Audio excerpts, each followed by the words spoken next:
Ang kapirasong papel na hawak ni Amara ay parang isang hatol. Isang hatol na nagsasabing wala siyang silbi. Isang hatol na sumasampal sa kanya ng katotohanang bigo siyang ina. Nanginginig ang kanyang mga kamay habang tinititigan ang kabuuang bayarin sa ospital. 20,000 pesos. Saan siya kukuha ng ganoong kalaking halaga? Ang sahod niya sa 2 trabaho ay halos hindi pa sapat para sa upa ng kanilang maliit na kwarto at sa araw-araw na pagkain. Napayuko si Amara at naramdaman niya ang unti-unting pag-init ng kanyang mga mata. Isang butil ng luha ang pumatak sa kanyang kamay. Hindi ngayon. Hindi siya pwedeng umiyak ngayon. Kailangan niyang maging matatag para kay Pia, ang kanyang munting anghel, ang kanyang si Pia. Sumilip siya sa salamin ng pinto ng pediatric ward. Nandoon sa loob ang anak niya, nakahiga. May nakakabit na dextrose sa munting kamay. 5 taong gulang pa lang ito pero lumalaban na sa mataas na lagnat na dulot ng dengue. Ang mahinang pag-iyak ni Pia kanina ay parang mga punyal na tumutusok sa puso ni Amara. Diyos ko, tulungan niyo po ako, bulong niya sa hangin. Kahit anong pagsubok, kakayanin ko, huwag lang po sa anak ko. Muli niyang pinagmasdan ang papel. Ang kailangan niya ay isang himala. Naglakad siya palayo sa ward, nanginginig ang mga tuhod. Kailangan niyang mag-isip. Marahil maaari siyang makiusap sa management ng ospital. Baka pwede siyang mag-iwan ng promissory note o kaya'y kausapin niya ulit ang manager sa restaurant na pinagtatrabahuhan niya. Naalala niya ang masasakit na salitang binitawan nito kaninang umaga lang nang magpaalam siyang hindi makakapasok. Palagi ka na lang may dahilan, Amara. Kung hindi ka magtatrabaho ng maayos, marami dyan ang gustong pumalit sa'yo. Walang kwenta. Napapikit siya ng mariin. Ang bawat salita ay isang dagok sa kanyang pagkatao, isang paalala ng kanyang abang kalagayan. Sa pagmamadali at pagkalito ng isip, di niya namalayan ang lalaking mabilis na naglalakad sa kanyang direksyon. Isang malakas na bangga ang nagpatumba sa kanya. Aray! Daing ni Amara nang bumagsak ang kanyang likod sa malamig at makintab na sahig. Kumalat sa paligid niya ang laman ng kanyang mumurahing bag, isang payong, ilang pirasong barya at ang papel ng bayarin mula sa ospital. Sorry miss, okay ka lang? Isang malalim at baritonong boses ang kanyang narinig. Okay lang po, sagot niya, sinisikap na damputin ang mga barya na gumulong palayo. Nakakahiya. Pakiramdam niya ay lalo siyang naging kaawa-awa. Isang pares ng mamahaling leather shoes ang huminto sa harap niya. Yumuko ang lalaki at tinulungan siyang damputin ang mga gamit. Naamoy ni Amara ang pabango nito. Isang amoy na hindi nababagay sa lugar na iyon. Amoy ng kapangyarihan at kayamanan. Heto na miss, sabi ng lalaki. Iniabot sa kanya ang mga gamit. Salamat po sir. Itinaas ni Amara ang kanyang paningin upang magpasalamat ng maayos. At sa sandaling iyon, tila huminto ang pag-inog ng mundo. Ang mga mata ng lalaki, ang matangos nitong ilong, ang perpektong hubog ng kanyang mga labi, ang mukhang iyon, ang mukhang pilit niyang tinatakasan sa kanyang mga bangungot sa loob ng 5 taon. Nanlamig ang dugo ni Amara. Ang puso niya ay nagsimulang kumabog na parang tambol sa digmaan. Ang lalaki sa harap niya ay hindi nagbago. Mas naging matipuno lamang ito, mas naging seryoso ang aura, ngunit siya pa rin iyon. Walang duda. Nakita ni Amara ang pagbabago sa ekspresyon ng lalaki. Mula sa pag-aalala, napalitan ito ng pagtataka at pagkatapos ay ng isang di makapaniwalang pagkilala. Nanlaki ang mga mata nito, bahagyang bumuka ang bibig. Kilala rin siya nito. Walang salitang namutawi sa kanilang mga bibig. Tanging ang mga mata nila ang nag-uusap, isang pag-uusap na puno ng gulat, takot at mga alaalang matagal nang ibinaon sa limot. Ang unang ginawa ni Amara ay tumakbo. Tinulak niya ang sarili patayo at nagmamadaling tumakbo palayo. Walang pakialam sa mga taong nababangga niya. Kailangan niyang makalayo. Hindi siya pwedeng makita nito. Hindi ngayon. Hindi kailanman. Miss! Sandali! Narinig niyang sigaw ng lalaki pero hindi siya lumingon. Tuloy-tuloy lang siya sa pagtakbo palabas ng ospital tungo sa kasadang binubuhusan ng malakas na ulan. Ang ulan ay hindi nakapigil sa kanya. Ang lamig na gumuguhit sa kanyang balat ay walang-wala kumpara sa takot na bumabalot sa kanyang buong pagkatao. Isang malakas na kamay ang humawak sa kanyang braso, pinipilit siyang huminto. Bitawan mo ako! Sigaw ni Amara, pilit na kumakawala. Hinarap siya ng lalaki. Ang dating maayos nitong buhok ay basa na rin ng ulan. Ang mamahalin nitong business suit ay nababahiran na ng dumi. Pero ang mga mata nito ay nakatitig sa kanya, matalim at mapanuri. Bakit ka tumatakbo? Tanong nito. Ang boses ay kalmado ngunit may diin. Hindi kita kilala! Bitawan mo ako! Pagkakaila ni Amara, ang boses ay nanginginig. Huwag kang magsinungaling, sabi ng lalaki, humigpit ang hawak sa kanya. Kilala kita at kilala mo ako. Umiling-iling si Amara habang ang mga luha ay nagsisimula nang humalo sa tubig ulan sa kanyang pisngi. Nagkakamali ka lang. 5 taon, bulong ng lalaki, ang bawat salita ay parang isang dagundong. 5 taon kitang hinanap. Napatigil si Amara. Hinanap? Bakit? Anong kailangan nito sa kanya? Ang tanging gusto niya ay kalimutan ang gabing iyon, ang pagkakamaling sumira sa kanyang buhay. Wala kang kailangan sa akin, sabi ni Amara, halos pabulong na. Isa lang akong hamak na babae. Pakawalan mo na ako. Hindi pinansin ng lalaki ang kanyang pakiusap. Sa halip, ang mga mata nito ay dumaan sa kanyang balikat, tumingin pabalik sa direksyon ng ospital, sa bintana ng pediatric ward. Isang bagong emosyon ang gumuhit sa mukha nito. Isang realisasyon. Dahan-dahan nitong ibinalik ang tingin sa kanya at sa pagkakataong ito, ang mga mata nito ay puno ng isang bagay na mas matindi pa sa pagkilala. Puno ito ng kasiguraduhan.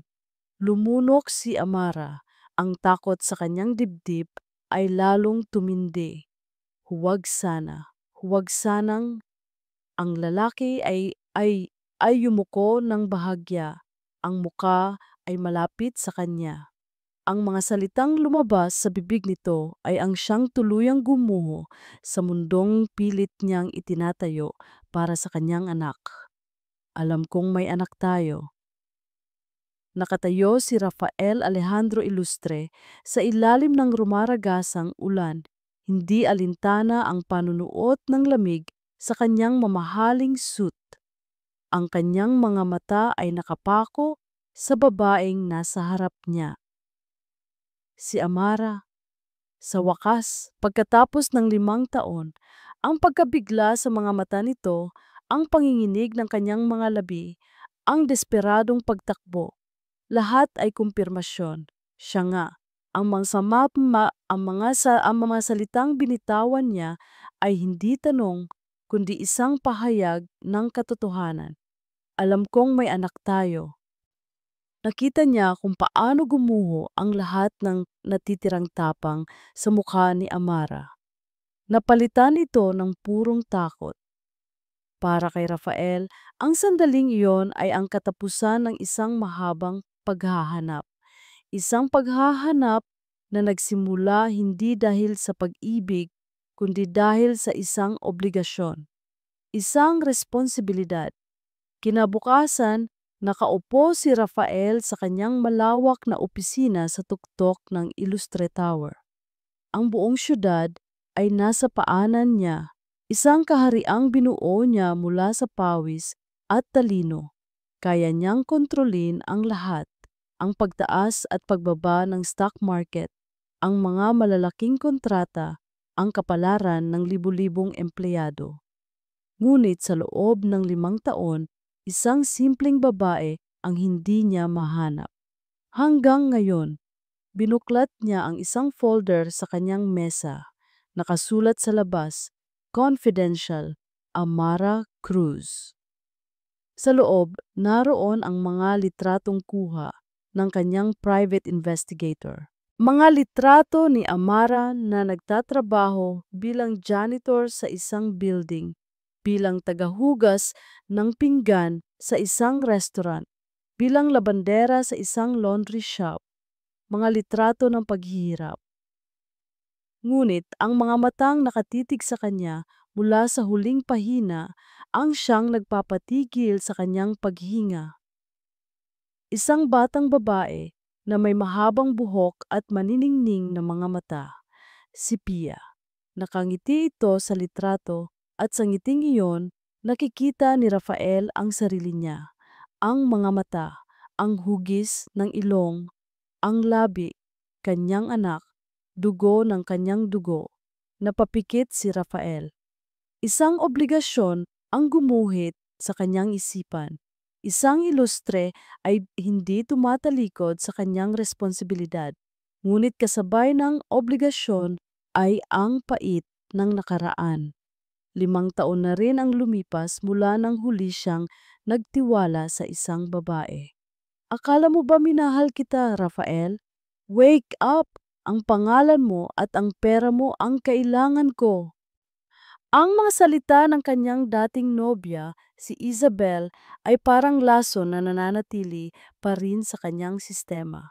Ang pagtataksil na iyon ang nagpatigas sa kanyang puso, ang nagtayo ng matataas na pader sa paligid niya. Kaya naman, ang kasunduang inihanda niya ay malamig at walang bahid ng anumang emosyon. Isa itong business transaction. Hinarap niya si Amara sa isang maliit at pribadong coffee shop.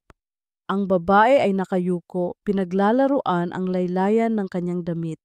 Halata ang pagod at takot sa mukha nito. Inilatag ni Rafael ang mga dokumento sa mesa. Isang marriage contract.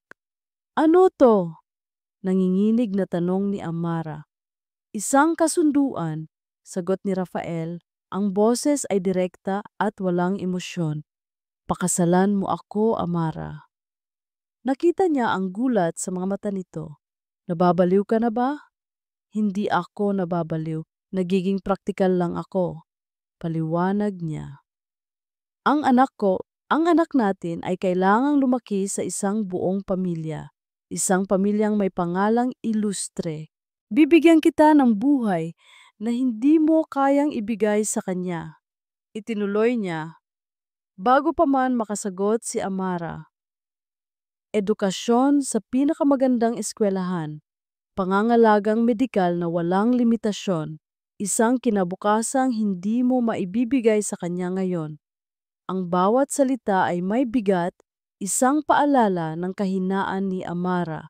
Gusto niyang malaman ng babae na siya ang may kontrol. At anong kapalit? Halos pabulong na tanong ni Amara. Ang pangalan mo sa papel na yan, sabi ni Rafael, itinuturo ang kontrata. Maging asawa ko sa pangalan, maging ina sa anak natin sa ilalim ng aking bubong. Walang pag-ibig na kasama dito. Isa itong arrangement para sa kapakanan ni Pia.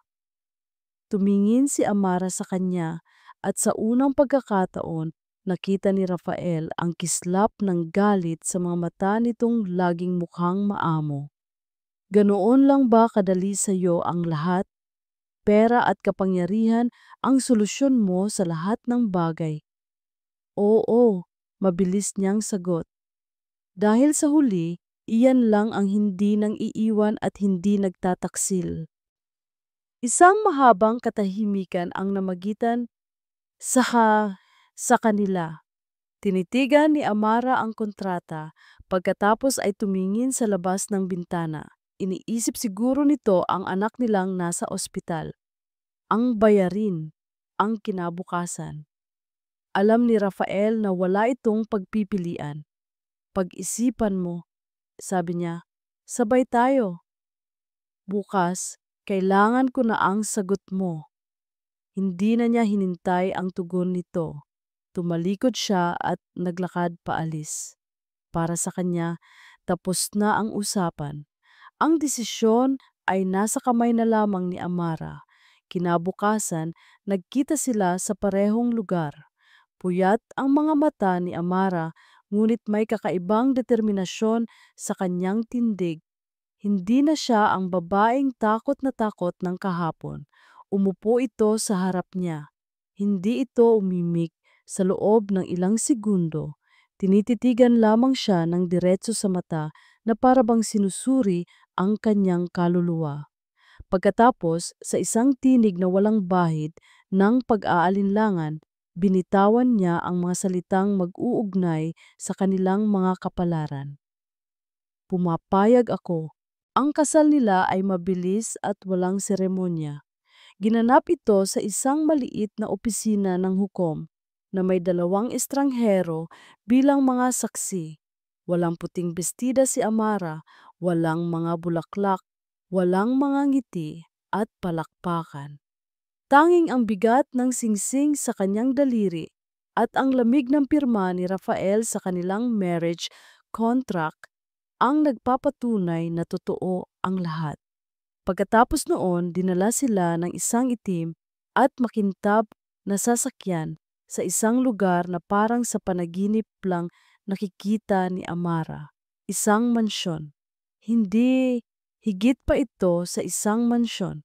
Isa itong palasyo na napapalibutan ng matataas na pader at isang malawak na hardin. Wow, Mami Castle! Manghang sigaw ni Pia. Ang mga mata ay nanlalaki habang nakadungaw sa bintana ng sasakyan. Ngumiti si Amara sa anak, ngunit ang ngiti niya ay hindi umabot sa kanyang mga mata. Para kay Pia, isa itong paraiso. Para sa kanya, isa itong kulungan. Isang magandang kulungan. Pagbaba nila ng sasakyan, sinalubong sila ng isang pila ng mga naka-unipormeng katulong. Lahat sila ay nakayuko, bumabati ng magandang araw po, Sir Ma'am. Siya si Yaya Doring, sabi ni Rafael, itinuturo ang isang may edad ng babae na may mabait na mukha. Siya ang mag-aasikaso sa mga pangangailangan ni Pia. Hello po, Yaya. Ate, masiglang bati ni Pia. Ngumiti ang matanda. Hello, Iha. Ang ganda-ganda mo namang bata. Habang abala si Pia sa bagong kakilala, si Amara ay naiwang nakatayo sa gitna ng malawak na foyer.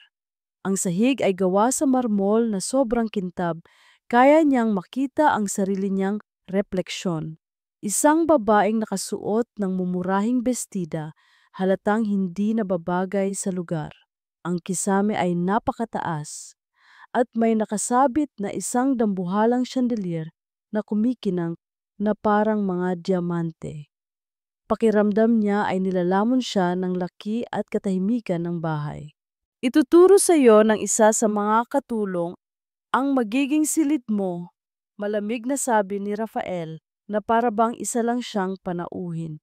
Hindi man lang sinabing ang silid natin. Magpapahinga na ako sa aking opisina. Tumalikod ito at umakyat sa isang ingrandeng hagdanan.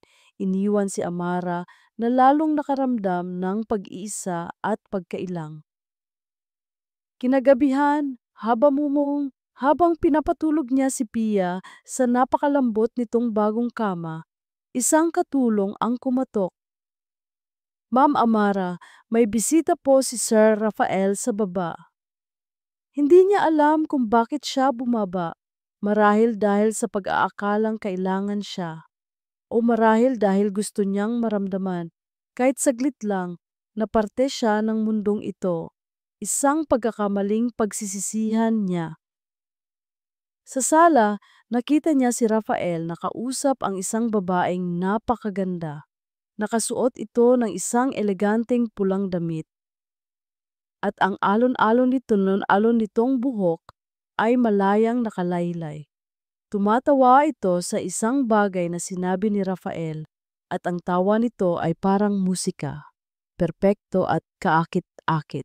Oh, nandyan ka na pala, Amara! Boses ni Rafael ang pumutol sa kanyang pagmamasid. Lumingon ang magandang babae sa kanya. Ang ang mga ngiti nito ay perpekto, ngunit hindi umabot sa kanyang mga mata. Mayroong matalas at mapanuring tingin sa mga iyon na para bang sinusukat nito ang pagkatao ni Amara mula ulo hanggang paa sa loob lamang ng isang segundo. So, you must be Amara, sabi ng babae. Ang boses ay matamis ngunit may bahid ng pangingibabaw. Lumapit ito at inilahad ang kamay. I'm Isabel Reyes, Rafael's oldest and closest friend. Binigyan niya ng diin ang mga salitang oldest and closest. Isang malinaw na mensahe. Amara Cruz, nanginginig na sagot ni Amara. Tinatanggap ang malambot nitong kamay. Napansin niya ang malaking diamanteng singsing sa daliri nito. Oh, it's Mrs. Illustre now, right? Mabilis na bawi ni Isabel sabay tawa ng mahina. Isang tawang parang nang-iinsulto. Pasensya na, hindi pa ako sanay. It all happened so fast. Bumaling si Isabel kay Rafael na nanatiling tahimik. You should have told me, Raf. I could have helped her pick a proper dress. First impressions last, you know. Pakiramdam ni Amara ay bigla siyang lumiit. Tiningnan niya ang suot niyang luma pero malinis na bestida. Ito na ang pinakamaganda niyang damit. Pero sa tabi ng kumikinang na si Isabel, para siyang isang basahan. Isabel, please. Saway ni Rafael, ngunit walang bigat ang kanyang mga salita. Ngumiti lang si Isabel at bumaling ulit kay Amara. Ang kanyang mga mata ay nagpapanggap na nakikisimpatya. Sana alagaan mo siyang mabuti. Sabi niya, sapat lang ang lakas para marinig nilang tatlo. Masyado na siyang nasaktan noon. We wouldn't want that to happen again, would we? Isang babala. Iyon ang tunay na kahulugan ng mga salitang iyon. Hindi na nakasagot si Amara. Bago pa man siya makahanap ng sasabihin, isang katulong ang nagmamadaling lumapit. Sir Rafael, sabi ng katulong, halatang hindi komportable. May mga bisita po kayo sa labas. Pamilya daw po ni Ma'am Amara. Nanigas si Amara sa kanyang kinatatayuan. Ang dugo sa kanyang katawan ay tila nagyelo. Hindi maaari. Hindi ko sila pinapunta. Mabilis niyang sabi na patingin siya kay Rafael na ngayon ay matalim ang tingin sa kanya. Papasukin sila. Utos ni Rafael sa katulong, ang mga mata ay hindi inaalis sa nagpapanik na mukha ni Amara. Ilang sandali lang, pumasok sa marangyang sala ang 2 taong pilit na kinakalimutan ni Amara. Ang kanyang ama, si Mang Tomas, at ang kanyang ina, si Aling Elena. Nakalagay sa mukha nila ang pagkagulat at pagkamangha habang inililibot ang paningin sa buong kabahayan.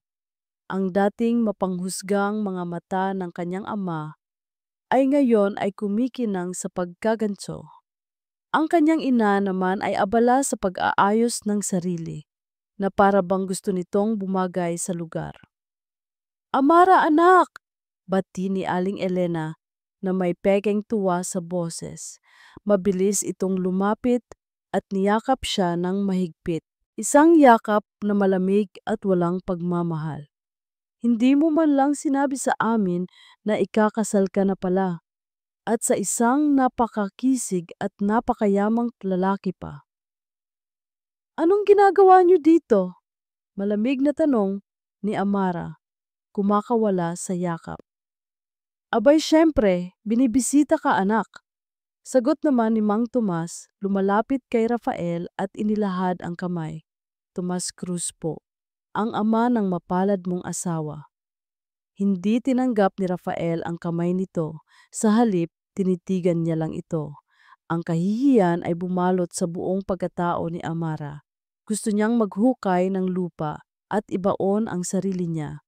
Ang pamilyang tumalikod sa kanya noong panahong kailangan niya sila, ngayon ay narito, umaakto na parang walang nangyari. Pasensya na sa abala, Mr. Ilustre, sabi ni Mang Tomas. Hindi pinapansin ang pagtanggi ni Rafael.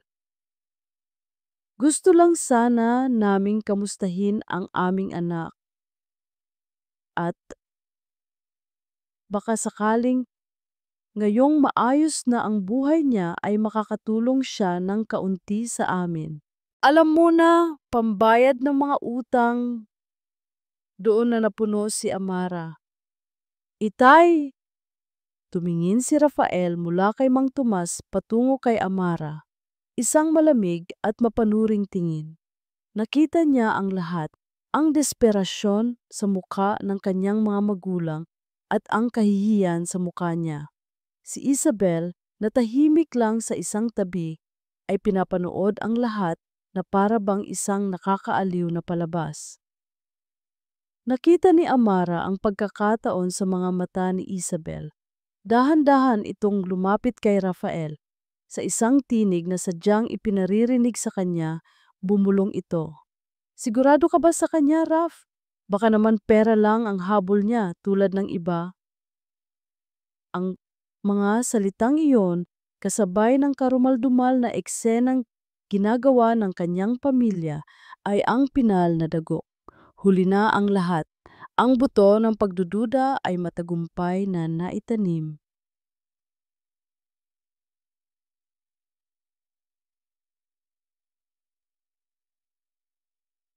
Ang mga salita ni Isabel ay umalingaw-ngaw sa isipan ni Rafael, tulad ng isang mapait na lason na dahan-dahang kumakalat sa kanyang sistema. Baka naman pera lang ang habol niya. Tulad ng iba, pinagmasdan niya si Amara mula sa kabilang dulo ng mahabang hapagkainan. Ang babae ay tahimik na kumakain, nakayuko na para bang takot na mag-angat ng tingin. Sa tabi nito ay si Pia, masayang nagkukwento tungkol sa bago nitong mga laruan. Ang eksenang iyon, ang maginang tila nasa sarili nilang mundo, ay dapat na maging payapa. Ngunit para kay Rafael, puno ito ng mga tanong na walang kasagutan. Ang pagdating ng pamilya ni Amara kagabi ay isang kalamidad. Ang kanilang pagkagahaman ay nakalantad para sa lahat na makita. At si Amara, sa gitna ng lahat, ay isang larawan ng kahihiyan at pagkakasala. Kasabwat ba siya sa kanila? O biktima lang din? Rafael, hijo, biglang nagsalita si Mang Tomas na pilit na isiningit ang sarili sa hapunan nila ngayong gabi.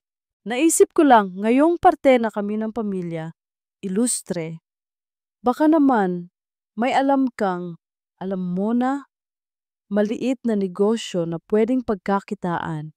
Napahinto sa pagsubo si Rafael. Dahan-dahan niyang ibinaba ang kanyang kubyertos. Ang tunog nito ay umalingaw-ngaw sa katahimikan ng silid. Anong ibig mong sabihin? Tanong niya. Ang boses ay malamig na parang yelo. Isang maliit na puhunan lang sana. Pagpapatuloy ni Mang Tomas, hindi nahahalata ang panganib sa boses ni Rafael. Para makapagsimula kami ulit ng asawa ko, hindi naman malaki, Siguro mga kalahating milyon lang. Isang ngisi ang gumuhit sa labi ni Rafael, isang ngising hindi umabot sa kanyang mga mata. Kalahating milyon. Gaano kakapal ang mukha ng mga taong ito? Tumingin siya kay Amara. Nakita niya ang pamumutla nito. Itay, tama na po. Pakiusap ni Amara sa mahinang boses. Hindi ako nagbibigay ng pera sa mga taong hindi pinaghihirapan ito. Maring sabi ni Rafael, tinititigan ng diretso si Mang Tomas. Ang bawat salita ay may bigat at pangwakas. Kung gusto ninyo ng puhunan, magtrabaho kayo para dito. Ang mukha ni Mang Tomas ay nag-iba ng kulay. Si Aling Elena naman ay napayuko. Si Amara ay parang gusto nang lamunin ng sahig sa sobrang kahihiyan. Pagkatapos ng tensyonadong hapunan na iyon, nagkulong si Rafael sa kanyang opisina. Sinubukan niyang ibaling ang atensyon sa mga papeles at numero, ngunit ang isip niya ay lumilipad. Ilang oras ang lumipas. Narinig niyang tumunog ang cellphone ni Amara sa labas ng kanyang opisina. Sumilip siya sa bahagyang nakabukas na pinto. Nakita niyang kinuha ni Amara ang telepono. Nakita niya ang pagbabago sa mukha nito, isang halo ng gulat at kaba. Mabilis itong tumingin sa direksyon ng kanyang opisina. Nang magtama ang kanilang mga mata, mabilis na umiwas si Amara at nagmamadaling lumabas patungo sa hardin. Automatikong kumulo ang dugo ni Rafael, ang pag-iwas, ang pagtatago. Ito ang mga senyales na alam niya. Ito ang mga senyales ng pagtataksil. Sino ang kausap nito sa telepono ng palihim? Ang kanyang mga magulang ba? Nagpaplano na ba sila ng susunod na hakbang para makakuha ng pera mula sa kanya? Sinundan niya ito hanggang sa may pinto ng terasa. Hindi niya marinig ng malinaw ang usapan, tanging mga pabulong na salita lamang. Hindi ko, hindi ko kaya.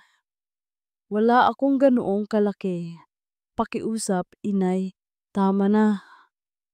Inay, ang inanga niya. Kinukumpirma nito ang kanyang hinala. Bumalik si Rafael sa kanyang opisina, ang panga ay naninigas sa galit. Ginamit niya ang intercom. Yaya Doring, pakisabi kay Amara na pumasok sa aking opisina. Ngayon din. Ngunit habang naghihintay siya, puno ng galit at hinala, isang bagay ang nakakuha ng kanyang atensyon. Sa kanyang paglalakad pabalik, napadaan siya sa playroom ni Pia. Bahagyang nakabukas ang pinto. Mula sa loob, narinig niya ang boses ni Amara. Tapos na pala itong makipag-usap sa telepono. Pumasok ito sa playroom. Hindi alam na nakamasid siya. "Mommy's here, baby," malambing na sabi ni Amara. Sumilip si Rafael sa siwang ng pinto. Nakita niya si Amara na nakaupo sa sahig sa gitna ng mga nagkalat na laruan. Hawak nito ang isang storybook. Si Pia naman ay nakakandong dito, ang ulo ay nakasandal sa dibdib ng ina habang taimtim na nakikinig. Ang mga mata ni Amara ay malambot habang binabasa niya ang mga pahina. Ang kanyang tinig ay puno ng pagmamahal na bihira niyang makita sa mga tao. Para bang nawala ang lahat ng pagod at problema sa tuwing kasama nito ang anak. Ang mga kamay nito, na kanina lang ay nanginginig, ay ngayon ay marahang hinahaplos ang buhok ni Pia. Isang kakaibang pakiramdam ang bumalot kay Rafael. Hindi niya ito inaasahan. Isang kislap ng paghanga. Sa kabila ng lahat ng kanyang hinala, hindi maikakaila ang pagmamahal na ipinapakita ni Amara sa kanilang anak. Isang bagay na hindi niya nakita sa kanyang sariling ina o maging sa sino mang babaeng nakilala niya. Naramdaman niya ang tawag ng intercom mula sa kanyang opisina. Bumalik siya sa kanyang mesa. Ang galit ay hindi nawala, ngunit may kasama ng bahagyang pagkalito. Hindi na lang, di na lang basta hinala ang nararamdaman niya. May kakaibang bigat sa dibdib niya. Maya-maya, kumatok si Amara sa kanyang opisina. "Pinatawag mo daw po ako, Sir Rafael?" Tanong ni Amara. Ang boses ay mahina. Hindi siya sumagot agad. Tinitigan niya lang ito. Ang babaeng ito, ang ina ng kanyang anak. Ang babaeng bumalik sa kanyang buhay na may dalang mga lihim at isang pamilyang gahaman. "May tumawag ba sa'yo kanina, Amara?" Diretso niyang tanong. Hindi niligoy ang usapan. Napalunok si Amara at mabilis na umiwas ng tingin. Ang reaksyong yon ay sapat na. Ngunit bago pa man makasagot si Amara, tumunog ang telepono ni Rafael. Isang notifikasyon. Tiningnan niya ang screen. Isang mensahe mula sa hindi kilalang numero. Isang larawan. Isang larawan ni Amara sa harap ng isang ATM machine. At sa gilid niya ay isang lalaki. Nakatalikod ang lalaki, pero malinaw na hindi ito si Mang Tomas. Ang kasunod na text message ay nagpatindig ng balahibo ni Rafael. Hindi lahat ng nakikita mo ay totoo. Ang mga mata ni Rafael ay parang dalawang nag-aapoy na uling. Nakatitig sa kanya ng may matinding galit. Ang kanyang panga ay naninigas. Sa kanyang kamay, hawak niya ang cellphone at sa screen ay nakita ni Amara ang sarili niya. Nakunan siya sa ATM at sa gilid niya nakatayo ang pinsan niyang si Kuya Bert na kinuha niya upang maging abogadong mag-aasikaso ng mga papel para sa maliit na bahay na inuutang ng kanyang ina. Sino siya? Malamig ang boses ni Rafael, ngunit mayroong malalim na ugong ng pagkontrol. Ito ba ang rason kung bakit ka nagtatago at palaging may kausap sa telepono ng patago? Hindi yan ang iniisip mo.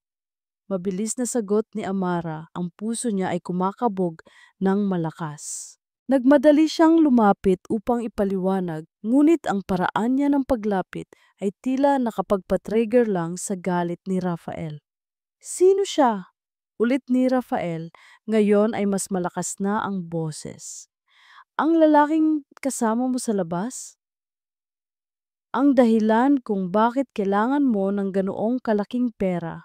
Siya ba ang nagpadala sa iyo ng pera para ipambayad sa ospital ni Pia? Kaya ka nakapagbayad?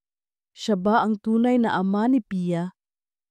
Ang bawat salita ay parang isang sampal sa mukha.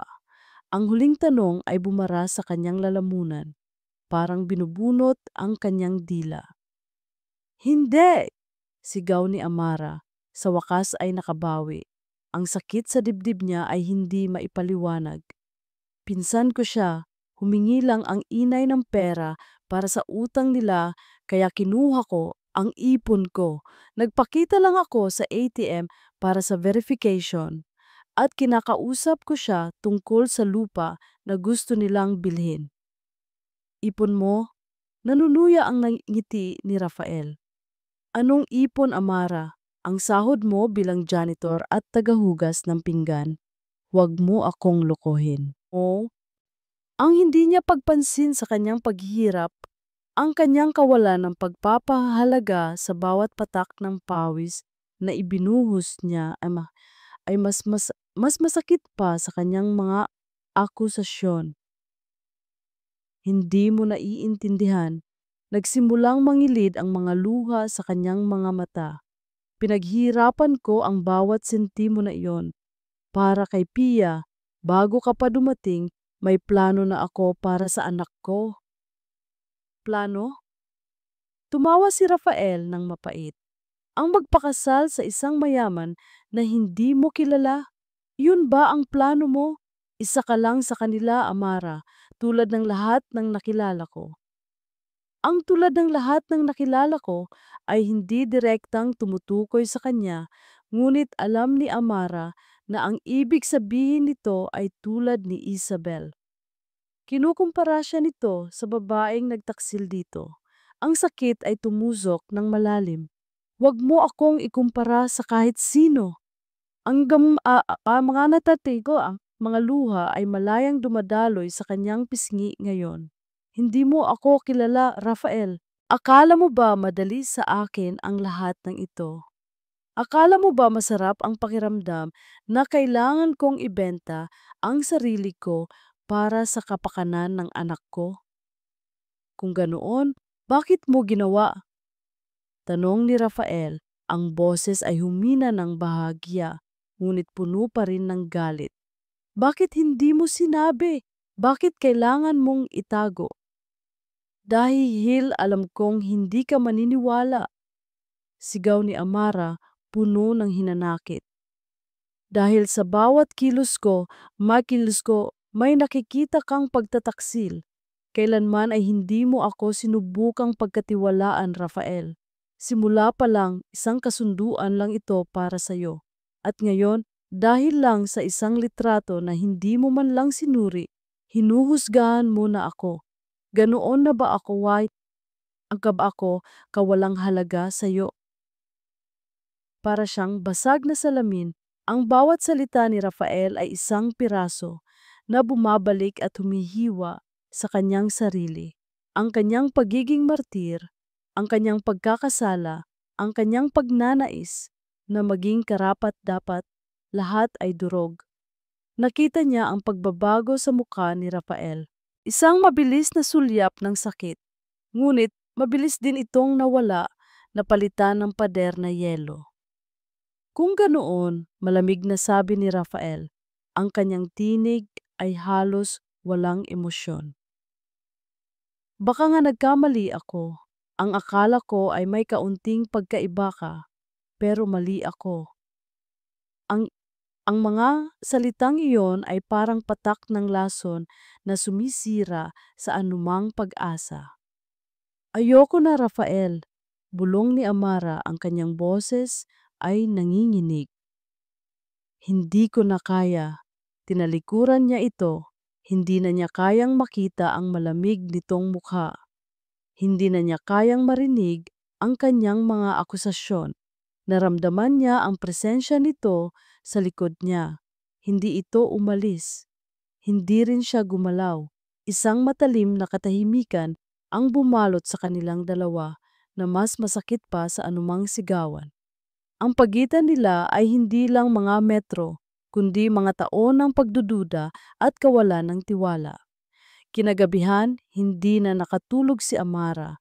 Nakahiga siya sa malaking kama, nakatingin sa kisame. Ang silid ay malaki at malamig. Narinig niya ang pagbukas ng pinto. Bumangon siya. Nakita niya si Rafael, kalmado at walang emosyon na may dalang unan at kumot. Lumabas ito ng silid at dahan-dahang isinara ang pinto. Ang tunog ng pagpihit ng doorknob at pagkatapos ay ang mahinang pag-click ng kandado ay umalingaw sa katahimikan. Iyon ang pinakamahinang tunog, ngunit iyon ang nagpatunay sa lahat. Ang pintong iyon ay hindi lang pisikal na naghihiwalay sa kanilang dalawa. Ito ay isang pader na itinayo ng hinala at kawalan ng tiwala. Narinig niya ang malakas na pagsara ng pinto ng opisina ni Rafael. Ang malamig na pader sa pagitan nila ni Rafael ay mas masakit pa kaysa sa anumang sigawan. Ang pagpihit ng doorknob at ang pagsara ng pinto ng opisina nito ay parang selyo sa isang hatol ng pag-iisa. Ilang araw ang lumipas, naging estranghero sila sa sarili nilang tahanan. Nagkikita sila sa hapagkainan, ngunit walang salitang namumutawi. Si Rafael ay laging nasa opisina o kaya'y wala sa bahay. Si Amara naman ay abala sa pag-aalaga kay Pia at sa pag-iwas dito. Ang bigat sa kanyang dibdib ay hindi nawawala. Ang mga salita ni Rafael, ang kanyang pagdududa ay nakasakit ng husto. Ngunit sa ilalim ng sakit, naroon ang isang pamilyar na pakiramdam, ang pakiramdam ng pagkakasala. ang pakiramdam na siya nga ang may mali. Isang umaga, habang nag-aalmusal sila ni Pia, kumatok ang katulong. "Ma'am Amara, nandito po ang inay niyo." Napahinto si Amara sa pagsubo ang presensya ng kanyang ina. Dahan-dahan siyang tumayo, ang dibdib ay kumakabog. Sa sala, nakita niya si Aling Elena na nakaupo sa sofa at pinagmamasdan ang mga mamahaling dekorasyon. Nang makita siya, agad itong tumayo at lumapit. "Amara anak!" Sabi ni Aling Elena, niyakap siya ng mahigpit, ngunit ang yakap ay parang lubid na humihila sa kanya. "Salamat naman at maayos ang kalagayan mo dito." "Anong ginagawa mo dito, inay?" tanong ni Amara. Sinisikap na panatilihing kalmado ang kanyang boses. "Dinalaw ka lang namin ng itay mo," sagot ni Aling Elena, ngunit ang kanyang mga mata ay nag-aalala. "Kaya lang, kailangan ko ring humingi ng tulong, anak." Umupo sila. Sinimulan ni Aling Elena ang kanyang pagkukwento, puno ng emosyon at pagpapahirap sa sarili. "Ang itay mo anak, may sakit. Alam mo naman, matanda na. Tapos dahil sa mga nangyari sa'yo noon, na-stress lalo. Kaya ngayon, may sakit sa puso. Kailangan ng gamot. Mahal anak, ang mahal-mahal." Tinitigan ni Amara ang kanyang ina.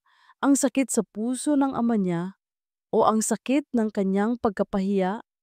Noon, nung buntis siya, hindi man lang sila nag-alala sa kanya. Ngayon, para kay Rafael, nagkaroon sila ng karamdaman. "At yung utang namin sa kapitbahay, anak," patuloy ni Aling Elena, ang boses ay humina na parang nagmamakaawa. "Pinipilit na nila kaming paalisin sa lupa. Wala na kaming matirhan. Maawa ka naman anak, ikaw na lang ang pag-asa namin." Bawat salita ng kanyang ina ay parang suntok sa kanyang dibdib. Ang mga salitang ito, pamilyar na pamilyar. Ito ang mga salitang ginamit nila para manisi sa kanya. Ito ang mga salitang nagpalalim ng kanyang pagkakasala. Naramdaman niya ang init ng mga luha sa kanyang mga mata. Sa kabila ng lahat ng sakit na ibinigay ng kanyang pamilya, hindi niya pa rin kayang makita silang nahihirapan. Ang katotohanan ay, sa puso niya, kahit gaano pa sila kasama, pamilya pa rin sila. At hindi siya kailanman nagkaroon ng lakas upang tuluyang tumalikod. "Magkano po ang kailangan niyo, inay?" Mahina niyang tanong. "Kahit magkano, anak. Basta may maibigay ka lang." Mabilis na sagot ni Aling Elena, ang mga mata ay kumikinang sa pag-asa. "Basta lang makaalis kami sa problema." Kinabukasan, lumabas si Amara. Hindi niya sinabi kay Rafael, ni hindi rin niya sinabi kay Pia na nagtanong kung saan siya pupunta. Nang makarating siya sa bangko, matagal siyang nakatingin sa kanyang passbook. Ang bawat numero sa account ay isang alaala ng pagod, ng bawat patak ng pawis at luha.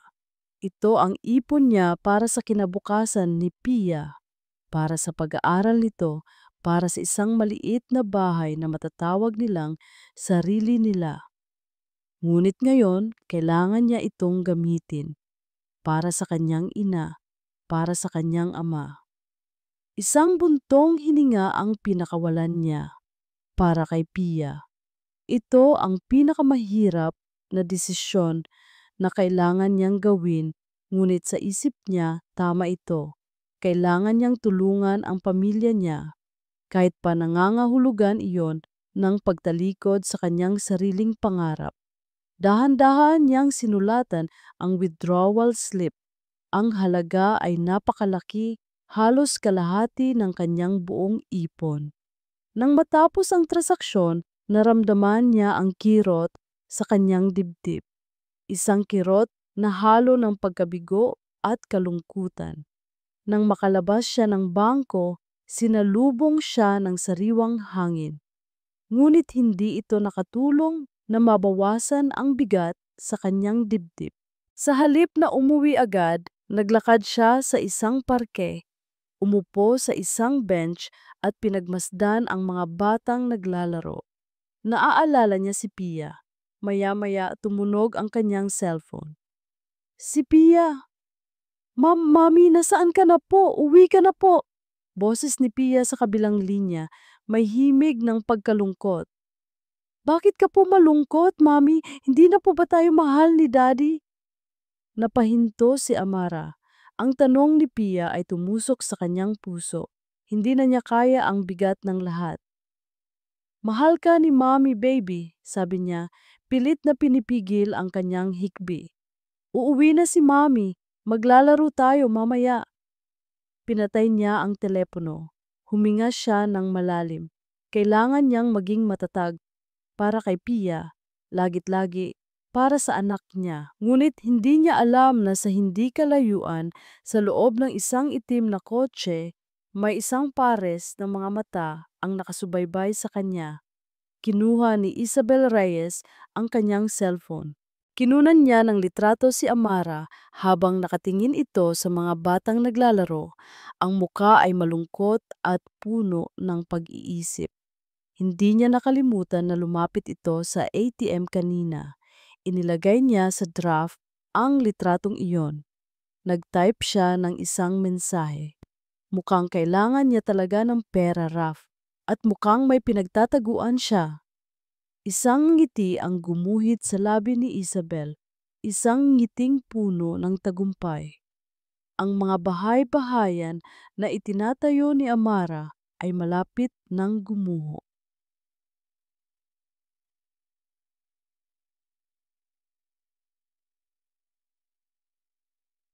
Ang mesa ni Rafael ay puno ng mga dokumento, ngunit ang kanyang isip ay malayo sa mga numero at kontrata. Ang kanyang mga mata ay nakatitig sa kanyang cellphone. Sa mensaheng natanggap niya ilang oras na ang nakalipas. Ang larawan ni Amara sa ATM at ang lalaking kasama nito. Ang hindi lahat ng nakikita mo ay totoo. Ang mga salitang iyon ay parang apoy na sumusunog sa kanya. Ang pamilya ni Amara, ang kanyang ina na humihingi ng pera, ang palihim na pag-withdraw ni Amara, at ngayon ang lalaking ito, ang lahat ay nagpapahiwatig ng parehong bagay, pagtataksil, pera, paggamit sa kanya. Kumatok si Isabel sa kanyang opisina. Raf, may dala akong kape para sa iyo. Pumasok ito, nakangiti, at nilapag ang tasa sa kanyang mesa. Nakita ni Isabel ang kanyang cellphone at ang larawan ni Amara sa screen. Nagbago ang ekspresyon ni Isabel. Mula sa ngiti, naging seryoso at nag-aalala. Raf, okay ka lang? May problema ba? Hindi umimik si Rafael. Ipinakita lang niya ang telepono kay Isabel. Tiningnan ni Isabel ang larawan. Huminga ito ng malalim at ang kanyang mga mata ay nanlaki sa pagkabigla. Amara? Sino ang kasama niya at bakit siya nagwi-withdraw ng ganoong kalaking halaga? Ikaw ang kaibigan niya, Isabel. Sabi ni Rafael, ang boses ay kalmado na para bang yelo. Ano ang nalalaman mo? Umiling si Isabel, tila nalilito at nalulungkot. Wala, Raf. Hindi ko alam. Nagulat din ako. Pero, naalala mo ba noong minsan tayong nagkasama sa bangko? Nakita ko siya. May kinukunan din siya noon. Isang bagong piraso ng puzzle. Ang bawat piraso ay bumubuo ng isang larawan ng pagtataksil. Ayokong masaktan ka ulit, Raf, sabi ni Isabel. Marahan itong hinawakan ang kanyang kamay. Pero kailangan mong malaman ang totoo. Iba siya. Iba siya sa iniisip mo. Hindi ko gusto ang paraan ng pagiging lihim niya. Ang mga salita ni Isabel ay parang mga martilyo na tumatama sa pader na pilit niyang itinatayo sa kanyang puso. Ang pader na iyon ay nabasag. Ang sakit ng nakaraan ay bumalik, mas masahol pa kaysa sa dati. Hindi siya makapaniwala na muli siyang nagpadala. Muli siyang naging bulag. "Umalis ka na, Isabel," mahina niyang sabi. "Pero Raf, sabi ko umalis ka na." Mariing sabi ni Rafael, itinaas ang kanyang tingin. Ang matatalim niyang mata ay nagpakita ng sapat na babala. Lumabas si Isabel, ngunit bago ito lumabas, isang sulyap ng tagumpay ang kumislap sa kanyang mga mata. Nakita iyon ni Rafael, ngunit pinili niyang ipagwalang bahala. Ang sakit sa dibdib niya ay mas matindi kaysa sa anumang kahulugan ng sulyap na iyon. Tumayo si Rafael. Kailangan niyang harapin si Amara. Ngayon din, kailangan niyang tapusin ito. Hinanap niya si Amara sa sala. Nakita niya itong nakaupo sa sofa, nagbabasa ng libro, malayo ang tingin. Para bang wala itong pakialam sa mundo. "Amara?" tawag niya. Ang boses niya ay kalmado, ngunit ang bawat salita ay galing sa isang pusong durog. Napaigtad si Amara at dahan-dahan itong lumingon sa kanya. Nakita niya ang pagbabago sa mukha nito, ang kaba na biglang lumitaw. "Rafael, anong hindi ko na kailangan ng paliwanag mo?" Putol ni Rafael sa kanyang mga salita. "Nakita ko ang mga litrato, ang pag-withdraw mo ng pera, ang lalaki, ang mga panlilinlang mo." Namutla si Amara. Nagsimula itong magsalita, ngunit hindi niya pinansin.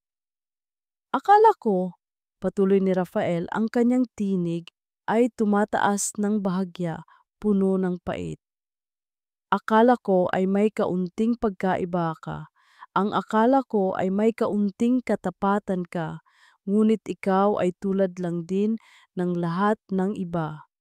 Isang manggagamit, isang manloloko." "Hindi ako manloloko, Rafael," sigaw ni Amara. Ang mga luha ay nagsimulang dumaloy sa kanyang pisngi. "Pakiusap, pakinggan mo ako." "Anong papakinggan ko, Amara?"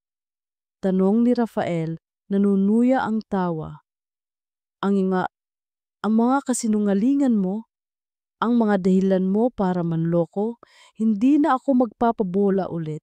Tapos na ako sa mga ganitong klase ng laro. Ang bawat salita ay parang suntok sa dibdib ni Amara. Bumagsak ito sa sofa, ang mga balikat ay nanginginig. "Kinuha mo na ang kailangan mo," mariing sabi ni Rafael. Ang kanyang boses ay malamig at walang awa. "Ang ilustre na apelyido para sa anak mo, ang kayamanan na gusto mo, tapos na ang kasunduan. Umalis ka na sa pamamahay ko."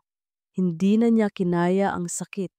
Hindi niya kayang tignan ang mukha ni Amara na puno ng sakit. Umalis siya sa sala at nagtungo sa kanyang opisina. Kailangan niyang tapusin ang lahat. Kailangan niyang kalimutan ang babaeng ito. Ilang oras ang lumipas.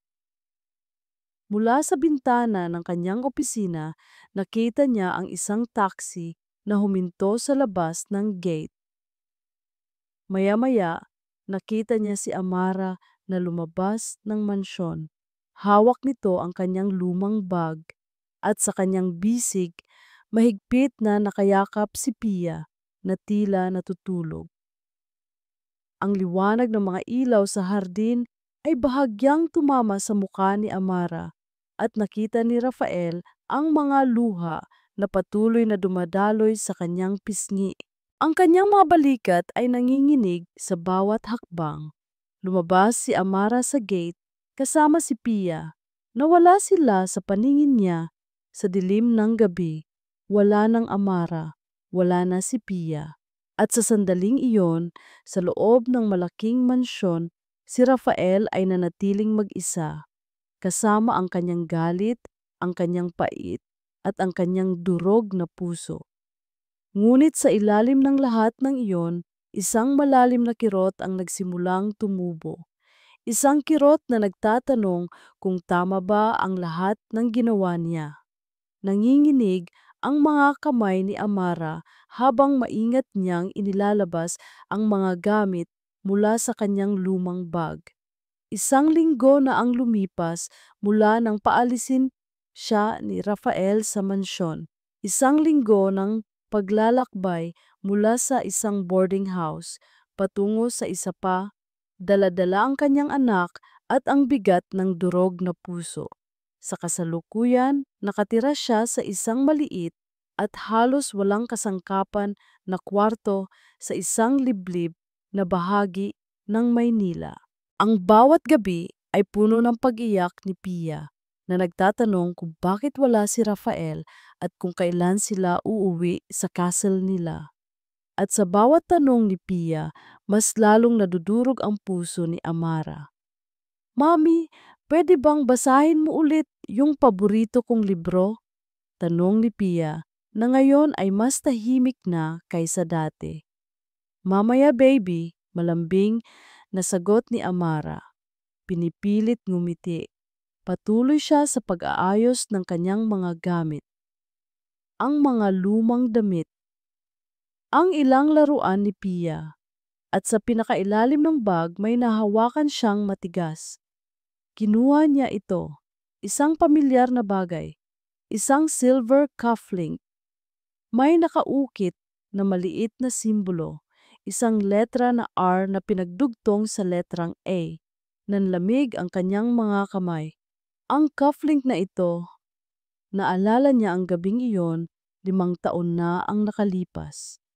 Ang dilim ng hotel room. Ang kalituhan ni Rafael.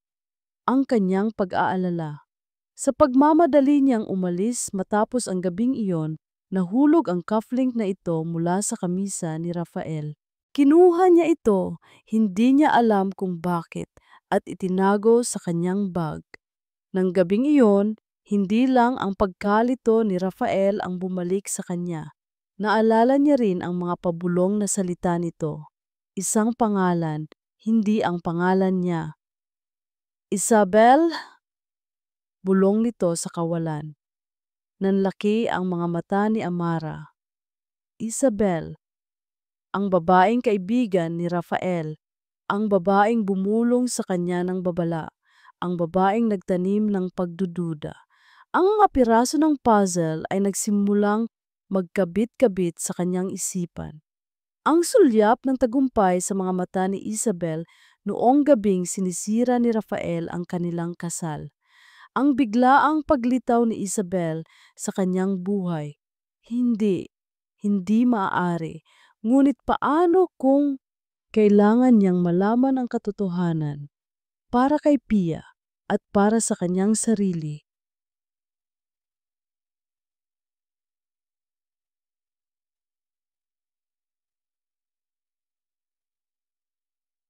Sa Illustre Tower, pakiramdam ni Rafael ay unti-unti siyang sinasakal ng kanyang sariling mga desisyon. Ang sakit ng pagtataksil ay mababaw lamang kumpara sa bigat ng kawalan. Si Pia, ang ngiti nito, ang boses nito na tumatawag sa kanya ng daddy. Ginawa ba niya ang tama? O nagkamali ba siya? Ang mga salita ni Amara, hindi mo ako pinagkatiwalaan, ay umalingaw-ngaw sa kanyang isipan. Sa loob ng ilang araw, sinubukan niyang kalimutan ang lahat. Ngunit ang pagdududa ay parang anino na sumusunod sa kanya. Ang mga salita ni Isabel, ang kanyang mga pagsisisi, ay tila nagpapahiwatig ng sobra. Ang pangamba ay nagtulak sa kanya upang maghanap ng lumang footage, 5 taon na. Ngunit ang Illustre Tower ay mayroong napakadetalyadong sistema ng security cameras. Nandoon ang video footage mula sa suite ng hotel. Pinanood niya ang bawat segundo, ang kanyang puso ay kumakabog ng malakas. Si Rafael lasing at nahihirapan. At si Isabel nakatayo sa tabi niya. May hawak na maliit na vial ang paglagay ng likido sa kanyang inumin. Ang nangiti sa mukha ni Isabel, para siyang binuhusan ng malamig na tubig. Ang lahat ng galit na naramdaman niya para kay Amara ay biglang napalitan ng purong dalisay na galit para kay Isabel. Pagtataksil. Ito ang tunay na pagtataksil, hindi mula kay Amara kundi mula sa babaeng inakala niyang kaibigan. Mabilis siyang tumayo, ang panga ay naninigas. Kailangan niyang harapin si Isabel at pagkatapos kailangan niyang hanapin si Amara. Dali-dali siyang sumugod sa opisina ni Isabel na nasa parehong gusali. Binuksan niya ang pinto ng walang katok. "Isabel!" sigaw niya. Ang kanyang boses ay nag-aalab. Nagulat si Isabel. "Rafael! Anong problema?" "Anong problema?" Tawa ni Rafael, isang mapait na tawa. "Ang problema, Isabel, ay ang iyong mga kasinungalingan, ang iyong pagtataksil." Ibinato niya ang kanyang telepono sa mesa, ipinapakita ang video footage. Namutla si Isabel. Ang kanyang mga mata ay nanlaki sa takot. Nagsimula itong magsalita, pilit na magpapaliwanag. "Raf, hindi ganyan ang ibig sabihin niyan. May paliwanag ako." "Anong paliwanag?" tanong ni Rafael, ang bawat salita ay may bigat. "Ang paglagay mo ng droga sa inumin ko, ang pagtatangka mong sirain ang buhay ko, ang pag-i-frame mo kay Amara." Sa kanyang galit at takot, nagsimulang magsalita si Isabel ng mulo. "Pero bakit ba siya ang pinagtatanggol mo? Siya lang naman ang sumira sa lahat. Siya ang sumira sa plano natin. Kung hindi siya dumating, tayo na sana. Tayo dapat ang magpapakasal." Yun na, ang buong katotohanan. Sinubukan pa ring mga tuwiran ni Isabel, ngunit ang kanyang pag-amin ay sapat na. "Umalis ka," sabi ni Rafael. Ang kanyang boses ay nagbabanta. "Umalis ka sa Illustre Tower at huwag na huwag kang magpapakita sa akin muli. Tatawagan ko ang security. At kung hindi ka aalis, Isabel, sisiguraduhin kong babayaran mo ang bawat kasinungalingan mo." Lumabas si Isabel sa opisina, umiiyak at nanginginig sa takot. Ang lahat ng kanyang pagpapanggap ay gumuho. Ngunit hindi na iyon ang mahalaga kay Rafael.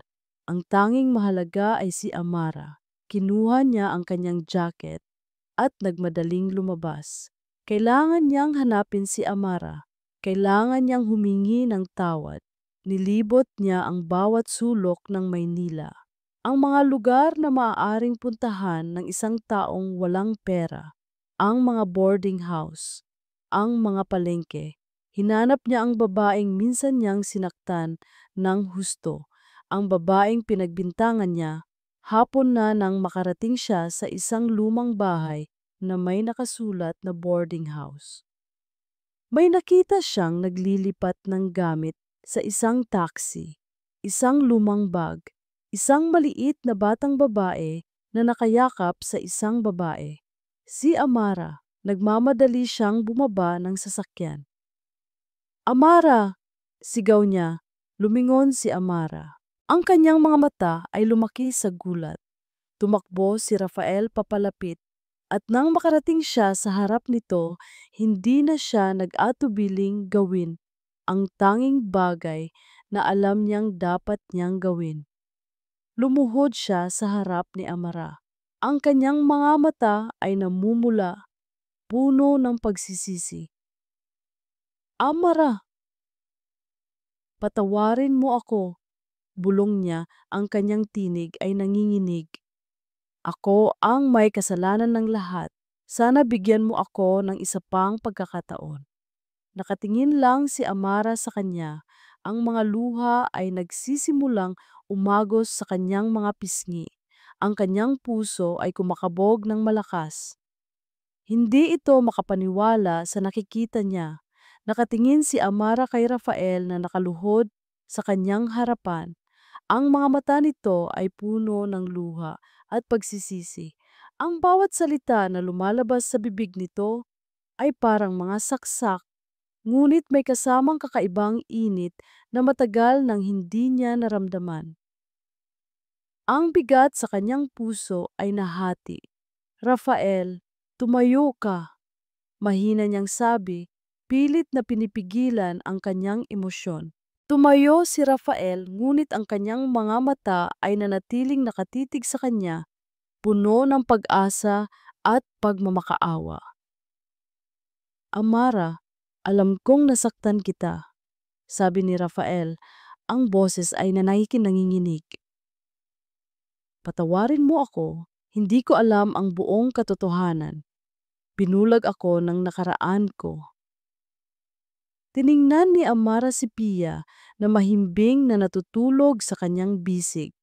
Para kay Pia, iyan ang tanging dahilan kung bakit niya pinagpatuloy ang lahat. At ngayon, dahil sa kanyang anak, kailangan niyang magdesisyon ng tama. Patawarin? Madali mong sabihin, sabi ni Amara, ngunit wala nang galit sa kanyang boses, tanging pagod. Ngunit ang sakit na idinulot mo, hindi siya nakatapos.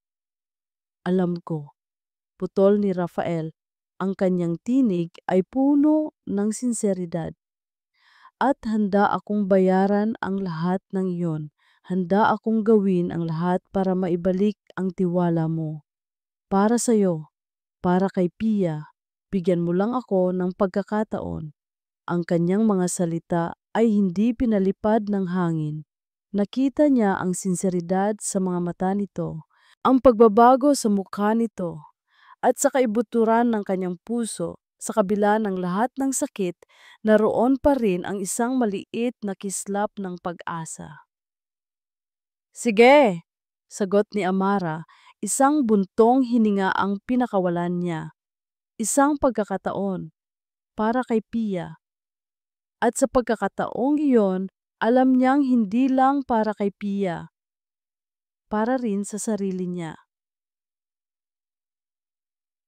Sa sumunod na mga linggo, pinatunayan ni Rafael ang kanyang mga salita. Hindi na siya ang malamig at mayabang na CEO na una niyang nakilala. Naging maasikaso ito, mapagmahal. Pinipilit nitong pasayahin si Pia na unti-unting bumalik sa pagiging masigla. Bawat gabi, nagbabasa ito ng bedtime stories sa anak, isang bagay na hindi nito nagagawa noon. Ang bawat pagkain ay naging pagkakataon upang makipag-usap sila. Dahan-dahang ikinuwento ni Amara ang lahat, ang pagtalikod ng kanyang pamilya, ang kanyang mga pinagdaanan upang buhayin si Pia, ang kanyang mga pangarap. At si Rafael naman, ikinuwento ang kanyang nakaraan, ang pagtataksil ni Isabel, ang sakit na idinulot nito sa kanya, ang dahilan kung bakit siya naging mapagduda at walang tiwala sa pag-ibig. Patawarin mo rin ako, Amara, sabi ni Rafael isang gabi. Habang nakaupo sila sa veranda, pinapanood ang mga bituin. Dahil sa takot kong masaktan ulit, hinusgahan kita. Hindi ko man lang binigyan ng pagkakataon ang sarili ko na paniwalaan ka. Hinawakan ni Amara ang kamay nito. Patawad din, Rafael. Sana noon pa nagtiwala ako sa iyo. Sana noon pa ikinuwento ko ang lahat. Sa bawat pag-uusap, ang mga pader sa pagitan nila ay dahan-dahang nawawala. Ang dating kasunduan na walang bahid ng pag-ibig ay dahan-dahang nagiging tunay na pagmamahalan. Ang mga halik na walang laman ay nagiging puno ng emosyon.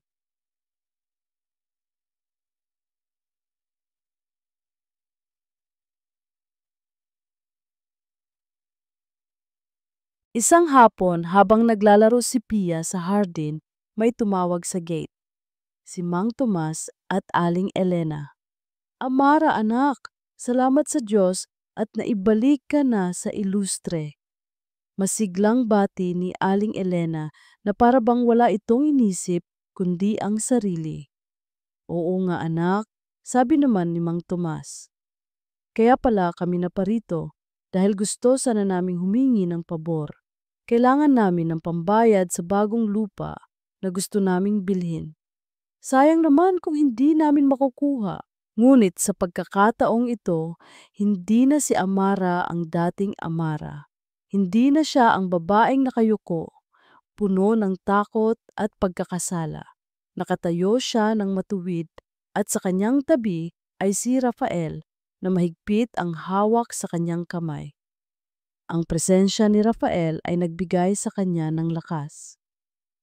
Inay, Itay, sabi ni Amara, ang boses ay kalmado ngunit may diin. Tapos na po ang pananahimik ko. Hindi ko nahahayaang tapakan ninyo ang pagkatao ko. Nanlaki ang mga mata ng kanyang mga magulang. Ang nakaraan ay nakaraan na, patuloy ni Amara. Binigyan ko kayo ng tulong, ngunit hindi ito sapat. Hindi na ako ang inyong bangko at hindi na kayo parte ng buhay ko kung patuloy kayong magiging pasakit. Amara, anak, paano mo nasasabi iyan sa amin, ang mga magulang mo? Sigaw ni Aling Elena. Dahil matagal na ninyo akong tinalikuran, sagot ni Amara, ang kanyang mga mata ay matapang. At ngayon, paninindigan ko ang sarili ko. Paninindigan ko ang pamilya ko. Kung ganoon, mariing sabi ni Rafael, ang kanyang boses ay malamig. Wala na kayong kailangan sa bahay na ito. Ang seguridad ay magsasabi sa inyo kung paano lumabas. Walang nagawa sina Mang Tomas at Aling Elena kundi umalis na may sama ng loob sa kanilang mukha. Sa sandaling iyon, naramdaman ni Amara ang bigat na inalis mula sa kanyang balikat. Sa wakas, malaya na siya. Isang taon ang lumipas. Sa malawak na hardin ng Ilustre Mansion, nagdiriwang sila ng ika-6 na kaarawan ni Pia. Puno ang lugar ng tawa at saya. Hindi nakasunduan ang nagbubuklod kina Rafael at Amara, kundi tunay na pag-ibig. Isang pamilya silang nabuo mula sa abo ng nakaraan. Nakatayo si Amara sa tabi ni Rafael. Pinagmamasdan si Pia na masayang naglalaro sa kanyang mga kaibigan. Ang mukha nito ay puno ng inosenteng tuwa. Hinawakan ni Rafael ang kanyang kamay, mahigpit. Amara, bulong nito, ang kanyang mga mata ay puno ng pagmamahal. Mahal kita. Tumingin si Amara sa kanya. Ang lahat ng sakit, ang lahat ng pagdududa ay nawala na. Ang natira ay purong kaligayahan. Mahal din kita, Rafael.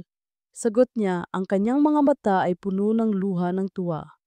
Isang matamis na ngiti ang sumilay sa kanyang mga labi. Ang kanilang paglalakbay ay puno ng tinik, ng sakit at pagsubok.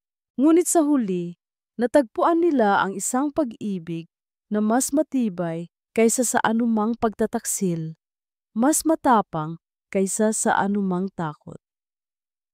At sa bawat haplos ng hangin, sa bawat tawa ni Pia, naramdaman ni Amara ang kapayapaan. Ang isang bagong simula, isang tunay na pamilya na binuo sa pundasyon ng pagpapatawad at walang hanggang pag-ibig.